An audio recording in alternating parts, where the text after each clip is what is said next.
আসসালামু আলাইকুম। Facebook page কিভাবে ডিলিট করব আজকের ভিডিওতে আমি খুব সুন্দরভাবে আপনাদের দেখাবো। তো চলুন, আপনার ফেসবুক পেজে চলে আসতে হবে। চলে আসার পরে আপনি দেখতে পাচ্ছেন এখানে আপনাকে ক্লিক করতে হবে। তো যখন এখানে আপনি ক্লিক করবেন, তারপর আপনি দেখতে পাবেন সেটিং। এই সেটিংয়ে আপনাকে আবার ক্লিক করতে হবে। সেটিংয়ে ক্লিক করার পরে আপনাকে একটু নিচের দিকে আসতে হবে। নিচের দিকে আসার পরে আপনি এখানে পাবেন অ্যাক্সেস অ্যান্ড কন্ট্রোল। এখানে অপশানটা দেখতে পাচ্ছেন অ্যাক্সেস অ্যান্ড কন্ট্রোল, এই অপশানটা আপনাকে ক্লিক করতে হবে। তো যখন আমি এখানে ক্লিক করব, আপনার সামনে এরকম একটা অপশান চলে আসবে। তো এখানে দেখতে পাচ্ছেন এখানে বলছে ডিঅ্যাক্টিভেট পেজ, তারপরে বলছে আনপাবলিশ পেজ এবং ডিলিট পেজ ইজ পার্মানেন্ট। তো আপনি যদি পার্মানেন্টভাবে পেজটিকে ডিলিট করতে চান, তাহলে আপনাকে এই অপশানে ক্লিক করতে হবে। তো আমি যেহেতু আপনাকে এই অপশানে ক্লিক করতে হবে। এখানে ক্লিক করার পরে আপনাকে কি করতে হবে, আপনাকে কন্টিনিউ অপশানে ক্লিক করতে হবে। তো আমি কন্টিনিউ অপশানে ক্লিক করে দেবো। কন্টিনিউ অপশানে ক্লিক করার পর আপনাকে এখানে ফেসবুক জিজ্ঞেস করবে যে আপনি কেন ডিলিট করতে চাইছেন।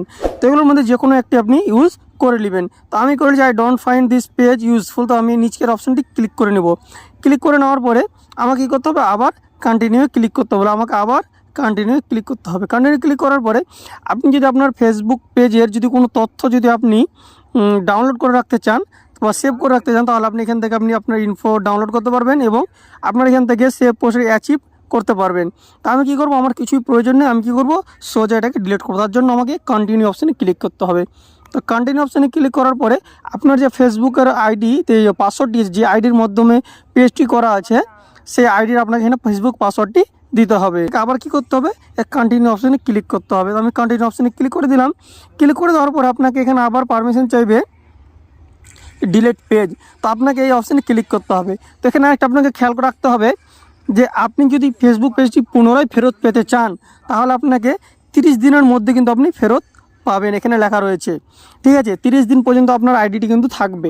30 দিন পরে কিন্তু আপনি আর আপনার ডিলিট পেজটি কিন্তু আর ফেরত পাবেন না। তো আপনি ডিলিট করে দেওয়ার পরে যদি আপনার মনে হয় যে আমার প্রয়োজন, তাহলে আপনাকে আবার ফেরত পেয়ে যাবেন। আর যদি আপনার প্রয়োজন না হয়, তাহলে কিন্তু কোনো অসুবিধা নেই। পার্মানেন্ট এই অপশানে ক্লিক করলে পার্মানেন্ট ডিলিট হয়ে যাবে। তো আমরা কী করবো, এটাকে পার্মানেন্ট ডিলিট করবো। তার জন্য আমরা কী করবো, ডিলিট পেজ অপশানে ক্লিক করব। ডিলিট পেজ অপশানে ক্লিক করার সাথে সাথেই কিন্তু আমার একটু সময় নেবে। তার কথা আমার কিন্তু ফেসবুক পেজটি কিন্তু সম্পূর্ণভাবে পার্মানেন্ট ডিলিট হয়ে যাবে। তো দেখতে পাচ্ছেন আমার পেজটি কিন্তু ডিলিট হয়ে গিয়েছে। ডিলিট হয়ে যাওয়ার পরে আমার যে অ্যাকাউন্ট আছে, অরিজিনাল অ্যাকাউন্ট, সেই অ্যাকাউন্টে আমার ওপেন হয়ে পেলেন কীভাবে আপনি আপনার ফেসবুক পেজটিকে ডিলিট করবেন। ভিডিওটি যদি ভালো লেগে থাকে বন্ধুদের সাথে শেয়ার করবেন যাদের প্রয়োজন, এবং অবশ্যই কমেন্টে জানাবেন যে ঠিক কেমন